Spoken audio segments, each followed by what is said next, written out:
கடகராசிக்காரர்களுக்கெல்லாம் இந்த டிசம்பர் 31க்குள்ளே வருகின்ற யோகங்கள் எல்லாம் என்னங்கிறத பார்க்குறோங்க. டிசம்பர் 31க்குள்ளே ஒரு விஷயம் நண்பர்களே, குருச்சந்திர யோகம், குருமங்கள யோகம், குரு சனியை பார்க்கின்ற யோகம்னு 3 விதமாக யோகங்களை பிரிக்கிறோம். ஒரு விஷயம் என்ன, குருச்சந்திர யோகம். கடகராசிக்காரர்களுக்கு ராசியிலேயே குரு உச்சமாகிறார். இதுதான் முதல் யோகம். யோகங்களில் பிரதான யோகமே அதுதான். குரு ராசியில் உச்சமாகிறார். இந்த குரு ராசியில் உச்சம் ஆகும்போது என்ன நடக்கும் அப்படின்னு, அப்போது வாழ்க்கையிலே ராசிநாதன் என்பவன் எதையுமே உயர உயர உயர மேலே கொண்டு போகிறவன் தான் ராசிநாதன். இந்த ராசிநாதன் சந்திரன் என்ன பண்ணுறாரு, வாழ்க்கையில் உயர உயர கொண்டு போகிறார். உங்களை மிக பிரம்மாண்ட உயரத்துக்கு கொண்டு போகிறார். ஒரு ராசிநாதன் மட்டும் நல்லா இருந்ததுன்னா, ஒரு ஜாதகத்தில் ராசிநாதனோ லக்னாதிபதியோ நல்லா இருந்தாங்கன்னா எவ்வளோ பெரிய உயரத்தை வேணால் ஒரு மனிதன் அடைஞ்சிருவான். அதுதான் அந்த ராசிநாதனுடைய சிறப்பு. அவ்வகையில் கடகராசிக்காரர்களுக்கு இருக்கின்ற மிகப்பெரிய பலமே என்ன அப்படின்னு பார்க்கணும். குரு ராசியில் அமர்ந்து குருச்சந்திர யோகத்தை உண்டாக்குகிறார். அதே நேரத்தில் அந்த குரு பகவான் 5ஐ பார்த்து குரு மங்கள யோகத்தை உண்டாக்குகிறார். 5ஆம் இடத்துல யார் இருக்கான்னு பார்த்தா செவ்வாய் ஆட்சி பெற்று அமர்ந்திருக்கிறார். 5 கூடையவன் ஆட்சி. 5 கூடையவன் ஆட்சிங்கும் போது என்ன ஆகும் அப்படின்னா,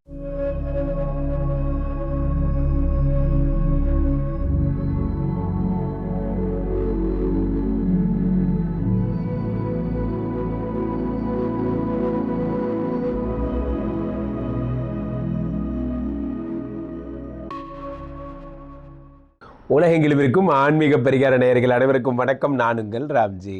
கடகராசிக்காரர்களுக்கெல்லாம் இந்த டிசம்பர் 31க்குள்ளே வருகின்ற யோகங்கள் எல்லாம் என்னங்கிறத பார்க்குறோங்க. கடகராசிக்காரர்களை பொறுத்த வரைக்கும் ராம்ஜி சார், நீங்கள் கடகராசிக்கு எதுவுமே சொல்ல வேணாம். கடகராசிக்காரர்களுக்கு நீங்கள் சொன்னதெல்லாம் போதும். நன்றாக புரிந்து கொள்ளுங்கள். கடகராசிக்காரர்களுக்கும் எனக்கும் எந்த விதமான உள்குத்தும் இல்லை. அவர்கள் ஏனோ என்னப்படி நினச்சிக்கிறாங்க. சரி, எனிவே கடகராசிக்காரர்களுக்கெல்லாம் என்ன நடக்கும் என்பதை பார்க்கிறோம். டிசம்பர் 31க்குள்ளே ஒரு விஷயம் நண்பர்களே, குருச்சந்திர யோகம், குருமங்கள யோகம், குரு சனியை பார்க்கின்ற யோகம்னு 3 விதமாக யோகங்களை பிரிக்கிறோம். ஒரு விஷயம் என்ன, குருச்சந்திர யோகம். கடகராசிக்காரர்களுக்கு ராசியிலேயே குரு உச்சமாகிறார். இதுதான் முதல் யோகம். யோகங்களில் பிரதான யோகமே அதுதான். குரு ராசியில் உச்சமாகிறார். இந்த குரு ராசியில் உச்சம் ஆகும்போது என்ன நடக்கும் அப்படின்னு பார்க்குறோம். குரு ராசியில் உச்சமானால் என்ன ஆகும் நண்பர்களே? ராசியில் உச்சமாகும் பொழுது குரு சந்திர யோகம் ஏற்படுகிறது. ராசிநாதன் சந்திரனோடு குரு கலக்கும்போது அந்த குரு சந்திர யோகம் வலுப்படுகிறது. அதனால் நிறைய நல்ல விஷயங்கள் நடக்கப் போகிறது. பாயிண்ட் நம்பர் 1 என்னென்னா, எதையும் செய்து முடிக்கின்ற தைரியம் வருகிறது வாழ்க்கையிலே. நண்பர்களே, நீங்கள் எதை வேணால் செய்யலாம், ஆனால் செய்யக்கூடிய தைரியம் உங்களுக்கு வரணும். அதை நான் பண்ணி காட்டுறேன் பாடுறா அப்படிங்கிற தில்லு வேணும். கட்ஸு மகளம், அந்த கட்ஸு வேணும். ராசியில் சந்திரனுடைய வீட்டில் குரு பகவான் உச்சம் வரும்போது அந்த கட்ஸ் வந்துடுது. அதுதான் முக்கியமான விஷயம். அப்போது வாழ்க்கையிலே ராசிநாதன் என்பவன் எதையுமே உயர உயர உயர மேலே கொண்டு போகிறவன் தான் ராசிநாதன். இந்த ராசிநாதன் சந்திரன் என்ன பண்ணுறாரு, வாழ்க்கையில் உயர உயர கொண்டு போகிறார். உங்களை மிக பிரம்மாண்ட உயரத்துக்கு கொண்டு போகிறார். ஒரு ராசிநாதன் மட்டும் நல்லா இருந்ததுன்னா, ஒரு ஜாதகத்தில் ராசிநாதனோ லக்னாதிபதியோ நல்லா இருந்தாங்கன்னா எவ்வளோ பெரிய உயரத்தை வேணால் ஒரு மனிதன் அடைஞ்சிருவான். அதுதான் அந்த ராசிநாதனுடைய சிறப்பு. அவ்வகையில் கடகராசிக்காரர்களுக்கு இருக்கின்ற மிகப்பெரிய பலமே என்ன அப்படின்னு பார்க்குறோன்னா, குரு ராசியில் அமர்ந்து குருச்சந்திர யோகத்தை உண்டாக்குகிறார். அதே நேரத்தில் அந்த குரு பகவான் 5ஐ பார்த்து குரு மங்கள யோகத்தை உண்டாக்குகிறார். 5ஆம் இடத்துல யார் இருக்கான்னு பார்த்தா செவ்வாய் ஆட்சி பெற்று அமர்ந்திருக்கிறார். 5 கூடையவன் ஆட்சி. 5 கூடையவன் ஆட்சிங்கும் போது என்ன ஆகும் அப்படின்னா, தனாதிபதி புத்திரகாரகன்னு சொல்லலாம். புத்திரகாரகன் 5 கூடையவன்னா என்ன, பூர்வ புண்ணிய ஸ்தானாதிபதி. 5 கூடையவன்னா யார்? அதே மாதிரி இறை அருள். இதெல்லாமே 5 கூடையவன் தான். இந்த 5 கூடையவனை குரு பகவான் பார்க்கும் பொழுது கன்ஃபார்ம் குழந்தை கிடச்சிரும். எப்படி? ஏற்கனவே 5 கூடையவன் ஆட்சி பெற்றாலே குழந்தை பிறந்துடும். அது குரு பகவான் பார்க்கும் பொழுது என்ன ஆகுதுன்னா, உங்களுக்கு டபுள் கன்ஃபர்மேஷன் சொல்லுவாங்கள்ல, அது நடக்கும். Double confirmation. இப்போது குரு 5ஆம் இடத்துல உள்ள செவ்வாயை பார்த்ததுக்கப்புறம், டபுள் கன்ஃபர்மேஷன் ஆனதுக்கப்புறம் நீங்கள் இதை பற்றி கவலைப்பட வேண்டாம். செவ்வாய் பகவானுடைய அருளாலே உங்களுக்கு நிச்சயம் முருகனைப் போல் ஒரு குழந்தை கிடைப்பான். செவ்வாய் அருள் புரிஞ்சால் மின்னலை போல் ஒரு மகன் பிறப்பான்னு சொல்லுவாங்க. மின்னலை போல் ஒரு மகன் பிறப்பான் செவ்வாயோட அனுகிரகத்தில் நடக்கும். அடுத்ததாக ஒரு விஷயம் என்னவென்றால் நண்பர்களே, இந்த செவ்வாயினை தொடர்ந்து குரு எதை பார்க்குறார்? அஷ்டம சனி, அதாவது சனியாக, அஷ்டம சனி தான் உங்களை கஷ்டப்படுத்தினார். அந்த சனியை குரு பார்க்கிறார். சனியை குரு பார்க்கும் பொழுது என்ன ஆகுதுன்னா, அந்த சனி பகவானுடைய தாக்கம் குறைகிறது. 7, 8 இருந்த சனி பகவான் இப்பொழுது 9ஆம் இடத்தில் இருக்கிறார். அதை குரு பார்க்கிறார். பார்க்கும் பொழுது என்ன, சனி பகவானுடைய தாக்கம் என்பது குறைந்து விடுகிறது.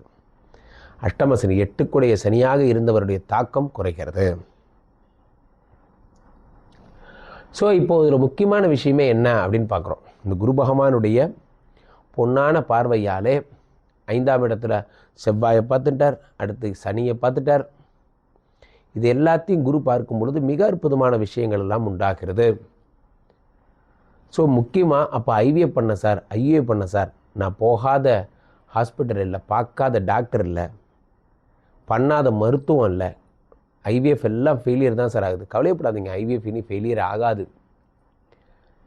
இனி வாழ்க்கையிலே நற்காலம் மட்டும்தான், நன்மை பிறந்து விட்டது நண்பர்களே.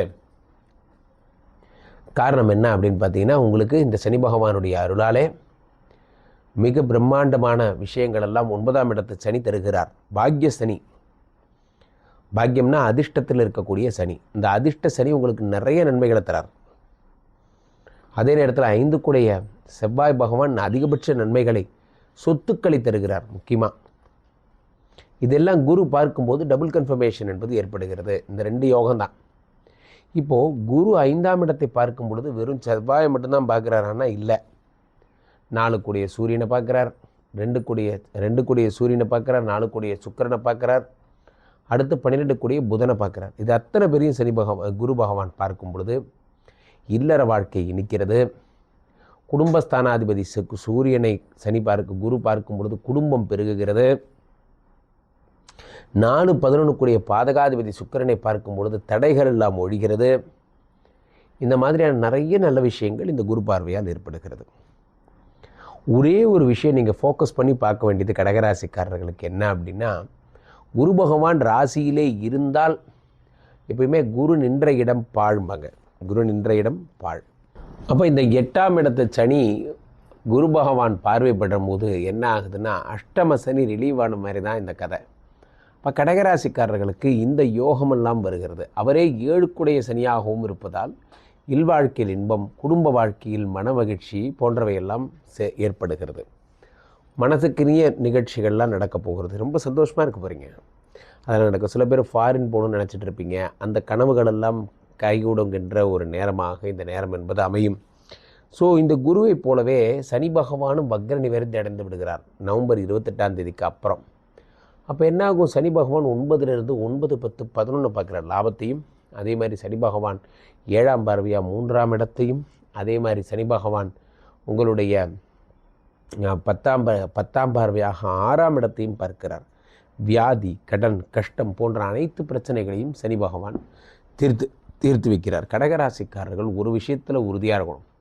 என்னதான் யோகத்தை குரு பார்த்தாலும் எல்லாம் பண்ணாலும் உடம்பில் ரொம்ப ஜாக்கிரதையாக இருக்கணும். முக்கியமாக கல்லீரலின் கடவுளாக குரு அறியப்படுவதால் முக்கியமாக ஏதாவது கெட்ட பழக்கங்கள் இருந்தால் அதை உடனே கீழே போட்டு உடச்சிடணும், நிறுத்திக்கணும். ஆக கடகராசிக்காரர்கள் மிகுந்த ஜாக்கிரதையாக இருக்க வேண்டும்.